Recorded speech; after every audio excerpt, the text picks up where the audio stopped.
pernyataan yang mengandung fitnah dan pencemaran nama baik melalui media sosial atas tuduhan ijazah palsu.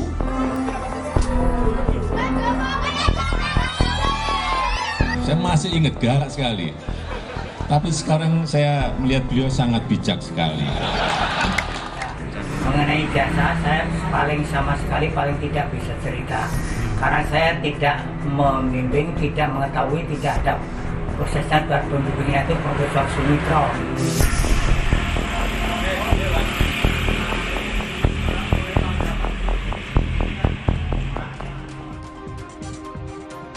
Presiden ke-7 RI Joko Widodo menjumpai petani jeruk di Kabupaten Karo, Sumatera Utara. Jokowi begitu bersemangat menjelaskan situasi Fakultas Kehutanan UGM kala masih berkuliah. Kunjungan Jokowi ke kawasan pertanian Liang Melas Datas, Kabupaten Karo ini untuk memantau dan membantu cara pengelolaan kualitas jeruk yang saat ini terkena hama lalat buah. Saat diskusi, Jokowi yang membawa tim ahli dari UGM sempat bercerita pengalamannya di kampus UGM. Jokowi bahkan bercerita tentang lokasi kampus Fakultas Kehutanan UGM yang masih menyatu dalam kompleks Fakultas Pertanian.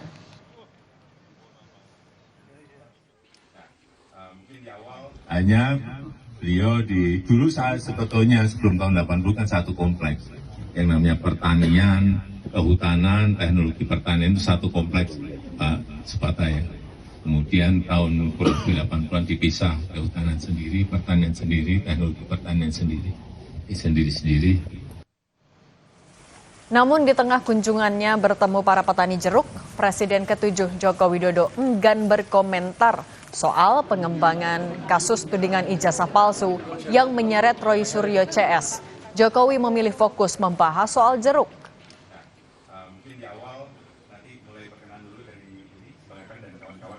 Bapaknya sih, Pak, tanggapan kita seperti apa nih, Bapak? Ya, kita urusan jeruk aja. Pak.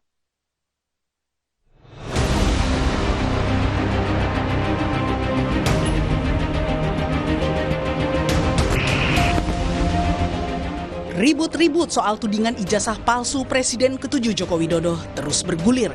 Kamis 15 Mei, penyidik Polda Metro Jaya meminta klarifikasi Roy Suryo dan Tifau Ziatia Suma atau Dr. Tifa. Roy mengaku statusnya bukan terlapor seperti yang selama ini disebutkan beberapa pihak.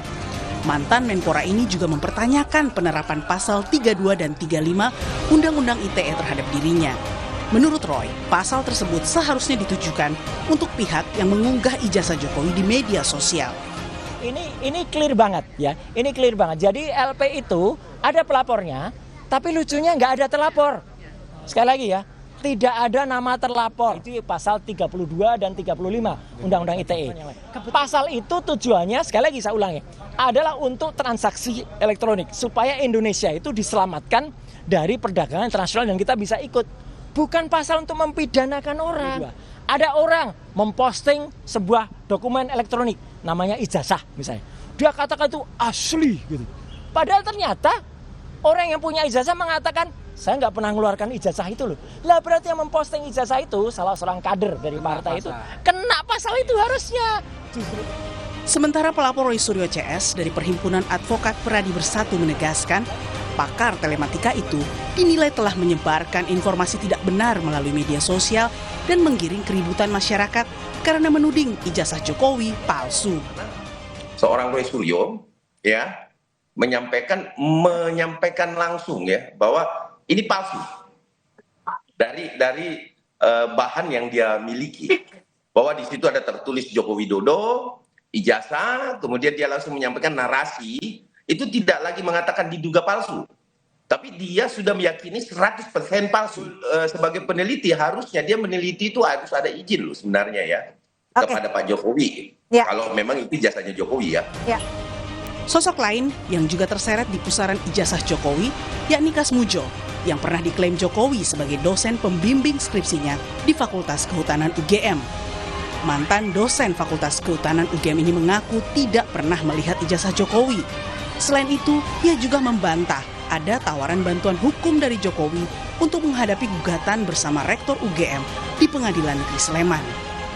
Nah, kalau dari Pak Jokowi sendiri menyampaikan dukungan moral nggak seperti itu? Menurut saya dari Pak Jokowi sama sekali tidak nyinggung itu. Oh, tidak nyinggung ya. Mengenai ijazah saya sama sekali tidak bisa cerita.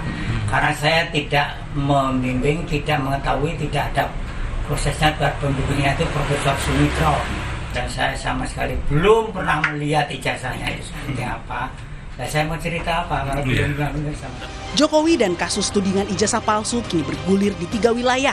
Di Solo dengan penggugat Muhammad Taufik, di Sleman dengan penggugat warga Makassar bernama Kamrudin, dan di Jakarta dengan pelapor Jokowi sendiri. Tim Liputan Kompas TV.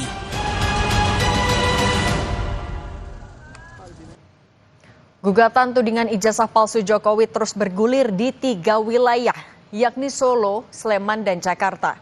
Terbaru, mantan dosen Fakultas Kehutanan UGM Kasmujo mengaku tidak pernah menjadi dosen pembimbing skripsi dan tak pernah melihat ijazah Jokowi. Kita bahas bersama teman Jokowi semasa kuliah di UGM, Andi Pramaria, dan Badan Pekerja Petisi 100 yang juga rekan Roy Suryo CS, Bung Marwan Batubara. Selamat petang semuanya. Selamat petang Mbak Cindy. Oke, saya mau ke Pak Andi dulu. Pak Andi, sebenarnya seberapa Anda mengenal Pak Jokowi ketika di UGM dulu? Ya, kami ini pada tahun 1980 itu kami itu tidak ada yang namanya perintis satu termasuk di dalamnya adalah universitas. Pak Andi, mohon maaf. Pak Andi, mohon maaf, suaranya kurang jelas, terputus-putus. Mungkin boleh diperbaiki dulu, Pak. Mic-nya mungkin boleh lebih dekat ke mulut. Halo. Gimana? Oh, masih putus-putus. Oke. Pak Andi, kami pastikan lagi Pak Andi, tapi satu angkatan dengan Pak Jokowi? Betul. Di tahun 1980, karena Mbak Cindy nggak ada. Oke, Pak Andi, kami perbaiki dulu sambungan Zoom-nya. Mungkin kami akan coba sambungan telepon. Oke, Pak Andi, bisa dengar suara studio sekarang? Ya. Oke, sambil kami perbaiki dulu ya Pak Andi. Saya ke Pak Marwan dulu kalau gitu. Pak Marwan, di sini ada teman semasa kuliahnya Pak Jokowi. Dengan adanya orang yang mengakui kalau ya memang Pak Jokowi kuliah di UGM dan lain-lain, Anda masih tetap meyakini kalau ijazah Pak Jokowi tetap harus dipertanyakan, Pak Marwan? Ya, soal teman kuliah itu satu hal, soal ijazah itu hal lain. Ya, jadi jangan sampai nanti dengan ada yang mengaku teman kuliah, lalu kita menyimpulkan bahwa ijazahnya tidak palsu atau ijazahnya asli. Ya, bukan seperti itu kan. Mestinya kita berpikirnya bahwa kalau dulu pernah ya beberapa bulan yang lalu teman-teman alumninya itu mengadakan acara reuni misalnya, menyatakan bahwa ini temannya, kami kenal Jokowi dan sebagainya, lalu teman-temannya itu menunjukkan ijazah. Tapi Pak Jokowi sendiri tidak begitu. Jadi isunya bukan soal siapa temannya, tapi soal keaslian ijazah. Ini yang harusnya melalui proses apakah itu mengikuti atau melanjutkan laporan TPUA Desember 2024 atau laporan yang dilakukan Pak Jokowi tanggal 30 April 2025 ini supaya proses mengikuti aturan pro justisia ya, bahwa ada dulu misalnya dimulai dengan penyelidikan, naik ke tingkat penyidikan, lalu nanti ada tuntutan, lalu ada proses peradilannya, dan ini kita harapkan bisa terjadi secara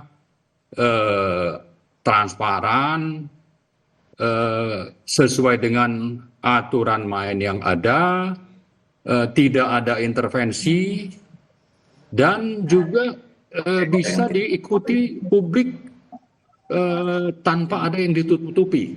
Saya kira itu yang dilakukan, maka nanti jawabannya itu akan bisa memberikan yang menjadi teka-teki selama ini. Oke, Pak Marwan kita tahan dulu. Oke, Ya. tahan dulu Pak. Kita juga kembali ke Pak Andi. Pak Andi. Oke, Pak Andi, suara sudah jelas ya? Ya. Pak Andi, bisa Anda tegaskan lagi, seberapa Anda mengenal Pak Jokowi ketika kuliah di UGM? Ya, jadi tahun 1980 itu kami itu melalui diterima di Fakultas Kehutanan Universitas Gadjah Mada. Jumlahnya pada waktu itu ada 90 orang, tapi yang melaksanakan daftar ulang itu hanya 88 orang. Kemudian dari 88 orang itu memang antara lain ya saya dengan Pak Jokowi. Jadi sekarang ini memang ada data penerimaannya itu juga masih ada, saya buka itu di Kompasiana juga masih ada. Jadi selama 5 tahun kurang lebih lewat malah, dan kemudian tahun 85, tepatnya tanggal 19 November 1985, kebetulan kami ini kalau tidak salah itu bersama 11 orang seangkatan ya, itu antara lain ya saya dengan Pak Jokowi itu lulus berbarengan untuk sarjana kehutanannya.